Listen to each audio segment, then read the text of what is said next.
NANI?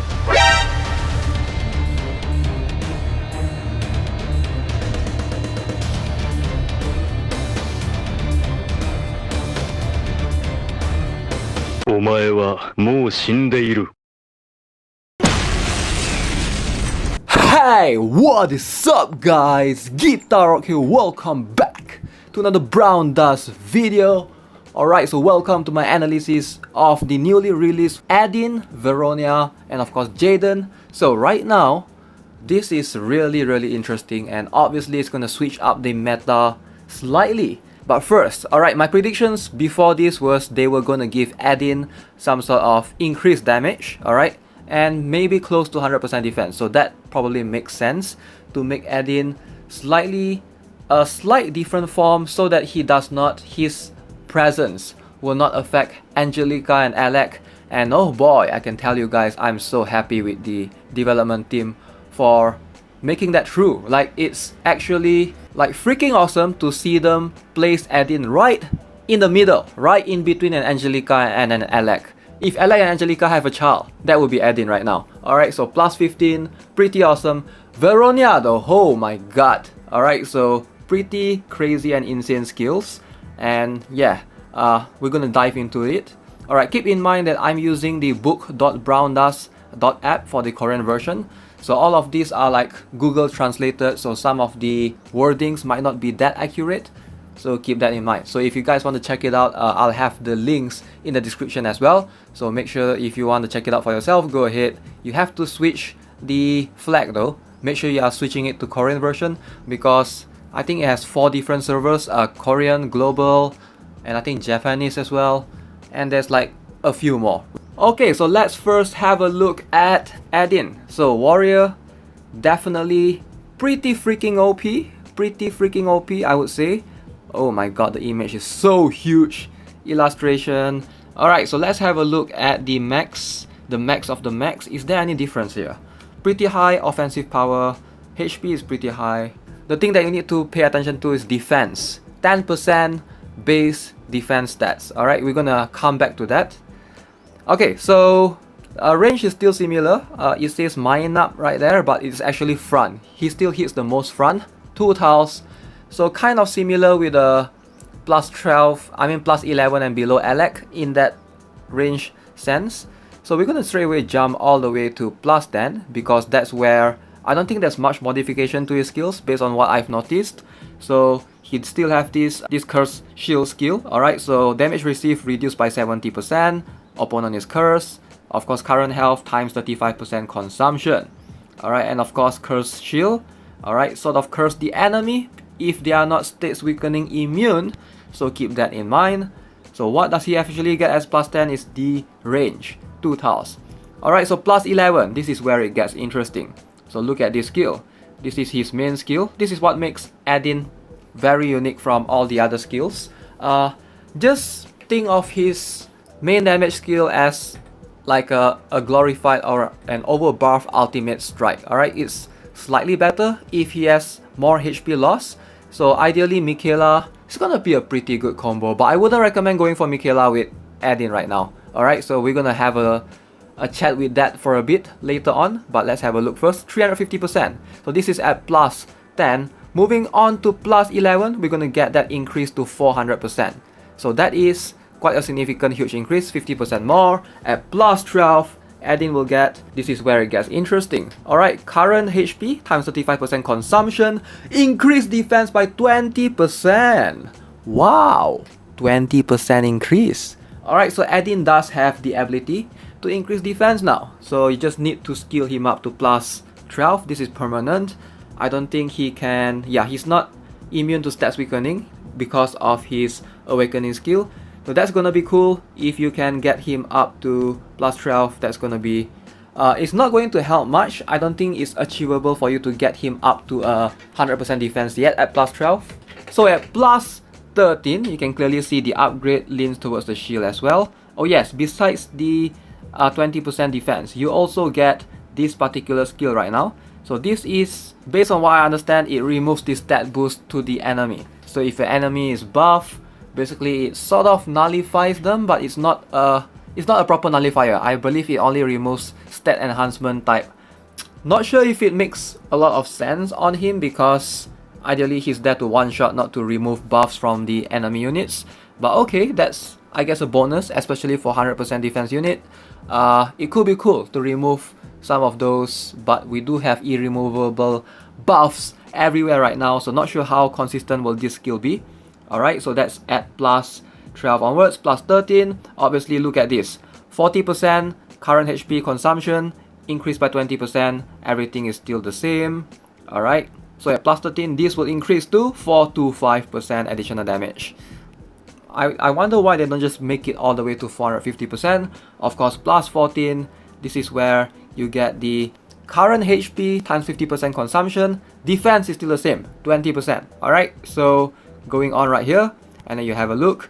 Look at this. So this is now 450%. So it's only like 25% increase from plus 12 to 13 to 14. It's like 25% increase. So you won't see the huge damage in terms of numbers. Plus 15. This is where it gets super interesting right now. Alright, so again, HP consumption times 50%, defense increased by 35%. Alright, so this is going to help you immensely. This is going to help you immensely. So why is this?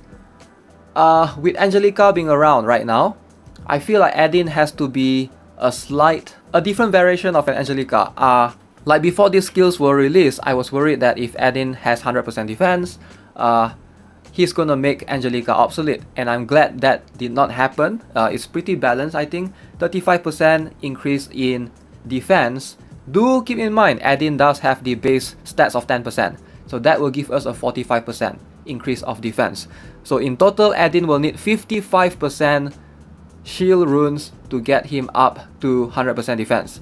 The problem though is everyone gonna go for double shield? Like, that is something that's achievable. I think with 27.5% shield runes on each of his rune, perhaps he could actually get 100% defense. But is that truly necessary? You are sacrificing a lot in terms of your damage potential etc.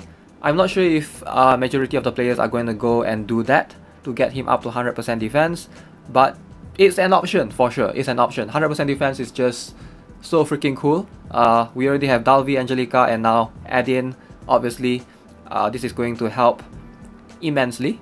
Do keep in mind, he's still going to die to Natus regardless. If you struggle with Natus, it's not going to help you in that sense, you know. Adin versus Natus one-on-one, Natus is still going to win. So it's not something that he doesn't deal fixed damage. It's kind of weird, right? I feel like he's in a very weird spot, weird niche spot. You can get him to 100% defense, but I'm not sure if it's worth it because you are sacrificing one of the runes for damage. So at plus 15 though, he does get this skill right here. It looks like a lot of damage. It looks like a lot. So crit damage plus 125%, every turn increase that to 10%, and attack 100%, and every turn increase by 5%. So that is a lot. That is a lot. It lasts for 50 turns, obviously. That's a lot of buffs, ideally, without even needing the supporter's help. Maybe you want some crit rate on him because he has pretty low crit rate. But if you look at his base stats again, pretty good. I would say pretty decent stats already. Crit rate 65%. Base crit chance. That is pretty good. And then crit damage is at 75%. So that is pretty OP. Alright, pretty OP. So overall, I would say Adin he's not as broken as everyone thought he would be. I do think that Angelica will still have a place. I don't think Adin is going to permanently replace Angelica. But it will be interesting to see Dalvi though. Like, I understand that Dalvi is pretty strong right now, but can Adin replace Dalvi in some of the formations that people are willing to swap them out? Perhaps if you already have plenty of other fixed damage units in your team. He doesn't look that strong on paper based on what I'm seeing right now. He might be able to counter certain units like Gran. He can one-shot Gran easily based on my expectation. Perhaps even Glacier as well. But again, most players, if they have the chance, if they have the opportunity, they are going to go for 2 shield runes for sure. And some of you might be wondering, oh, he's going to have that increase in HP consumption. So do keep in mind that's because of his second skill, which is this skill right here. So this skill will deal more damage the more the lesser the HP has. Alright, so the more HP loss that he has, he will be able to deal more significant damage. And do keep in mind that this is the current HP times 50% consumption. Alright, it's not max HP, it's current HP. Alright, gotta get that straight. I know some people is like, oh, Edin's gonna die in 2 hits, he's gonna suicide. No, he won't. Alright, so if you have 4000 HP on Adin, first attack is gonna reduce by 50%, that will become 2k HP. And then after that, when he attacks, that 2k, 50% of that will become 1000, and then it will become 500 HP. I do think that it's gonna be capped at 1 HP at the lowest point. If it ever happens, he will not suicide to himself, but you know, have yet to test out that theory. That's what it seems like to be the case for most of the HP consumption heroes that we have available right now. So not sure if it will be any different with Adin. So yeah, definitely I would say if you have plus 10 Adin, plus 15 is going to be an interesting one. I would say worth building. But again, we do have a lot of competition. But before we talk about the overall meta, let's move on to Veronia. Now this is what everyone should be hyped about. This is what everyone should be hyped about. Veronia, man. Veronia is just insane. Support. Boom! Alright, so what does Veronia have right now? Look at the stats. Look at these stats. Alright, 204.5%, 9.8k HP. I feel like they might have buffed her HP a little bit. 9800 HP. This is without runes. Alright, so that's pretty high. That's pretty high. 15% defense, of course, and 10% agility. So what have they changed? I have a feeling they changed the first skill and how it works, but we're gonna jump on straight to plus 10. From that point onwards, we're gonna have a look. Alright, at plus alright, let's have a look at plus 11. Plus 11.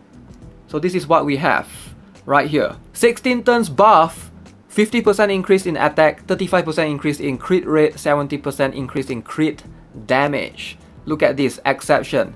Cannot be removed. Cannot be removed. Finally, we have one more. Irremovable buffs on a supporter that cannot be removed at all. So this means this skill cannot be removed with removal skill type. It's impossible to remove it. Veronia, actually OP. Alright, so now Stella and Michaela will have a rival, Veronia. Alright, I'm glad to see this this comes a long way. This is something that I've been wanting to see for a long time. Like Stella, Michaela, I mean, they have been dominating for so long. Even with Rafi's presence, it wasn't enough to like kick them out yet. But with Verona being around, now the top 3, we're gonna have a see. There might be a shuffle. Most likely Stella is the one that's gonna go. But yeah, regardless, Veronia actually good. So that's what you get at plus 11. Obviously, we're gonna still have this. Look at this skill right here. Yes, increased defense. 48% increase in defense. Alright, by 2 turns. That's gonna be enough to make any warriors you have useful again. Insane. It's just insane. It's just pure insanity. You're getting this skill up to plus 9. So you don't really need a Veronia all the way to plus 15. Like, you don't really need.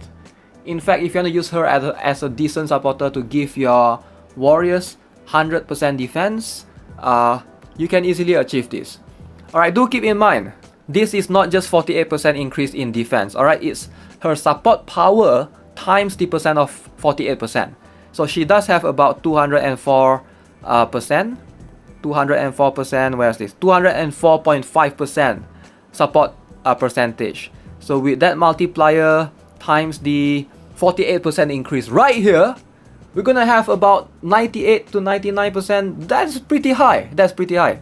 So I would say a lot of runes are gonna be useful again. Like if you guys have been like throwing out your runes, don't do that. Do not do that. Those assault runes, those fatal runes, alright, those rage runes with a substat of 4% defense, keep them. Freaking keep them. You're gonna need that 100% defense. I mean, it's gonna make a huge difference. Trust me, it's gonna make a huge difference. Alright, she's gonna be able to buff you up to 98% defense. But if your warriors do not have that additional base defense stat by default, you will need a runes with substat of that 4% defense. So those runes are gonna be much more important than before.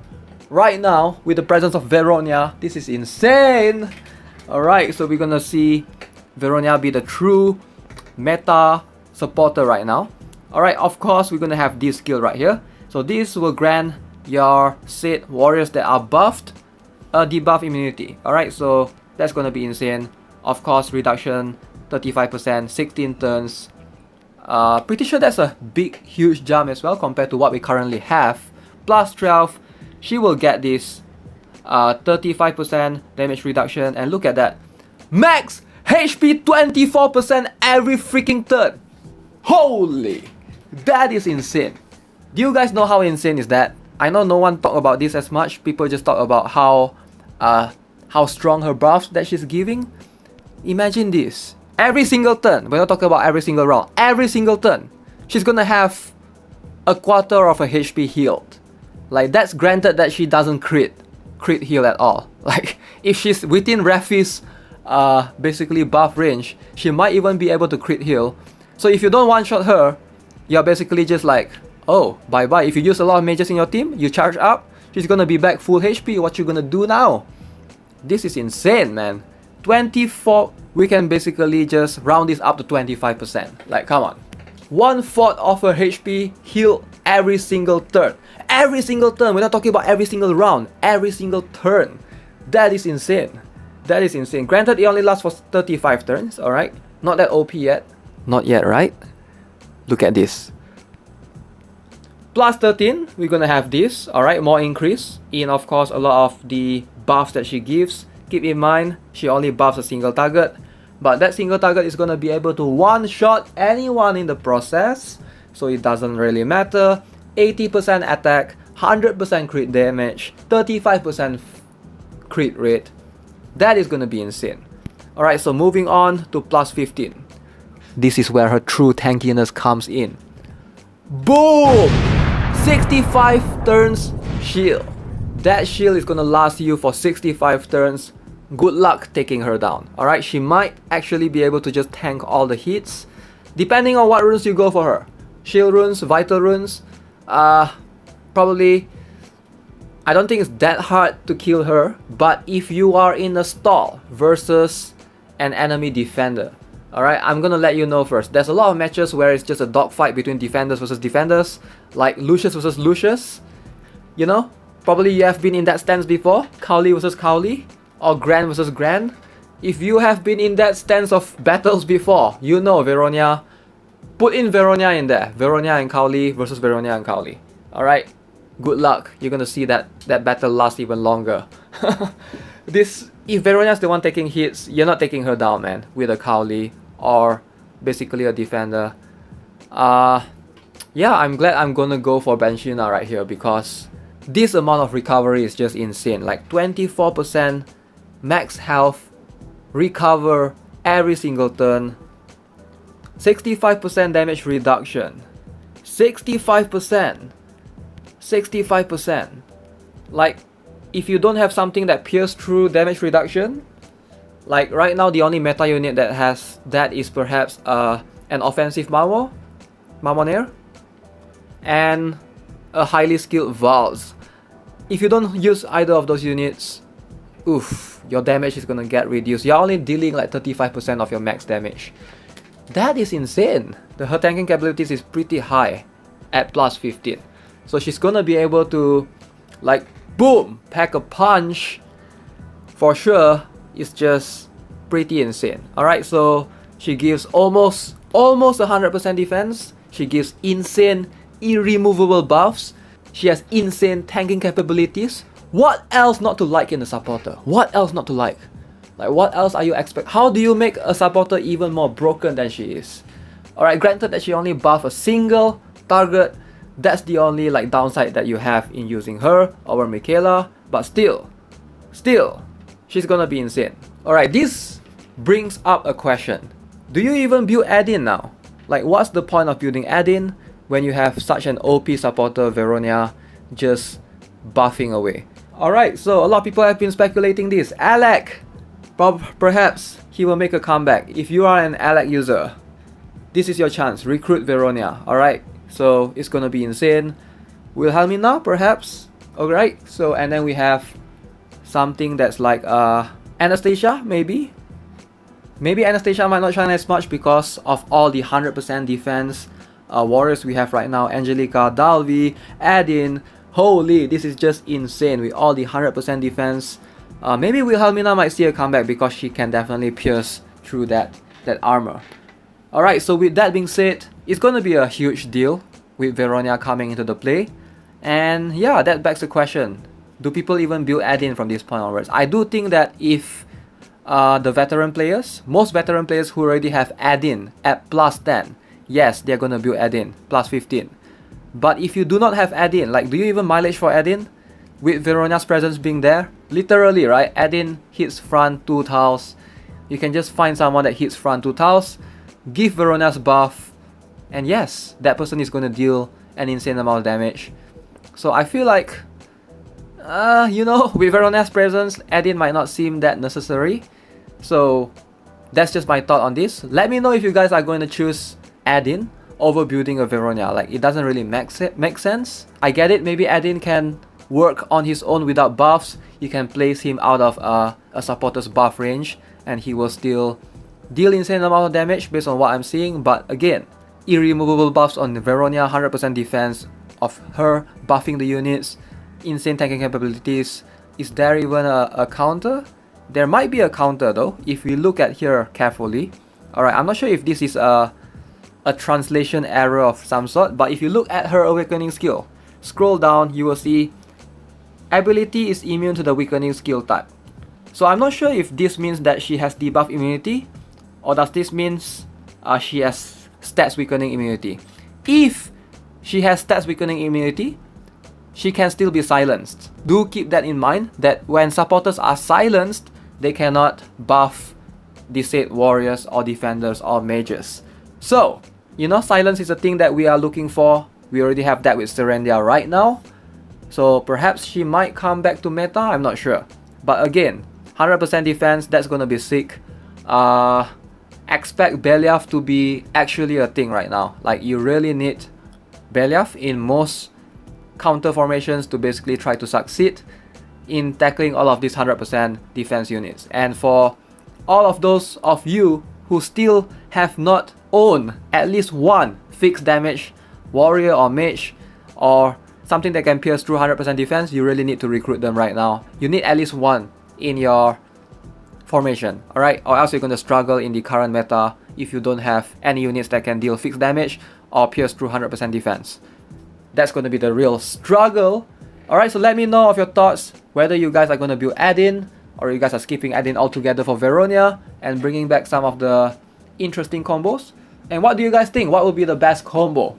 Veronia Anastasia, Veronia Wilhelmina, Veronia Dwen. That could be a thing, I don't know. But Veronia Hanya, perhaps we're gonna see those again. Alright, so let's talk about the last unit that we have not talked about and perhaps no one will ever talk about.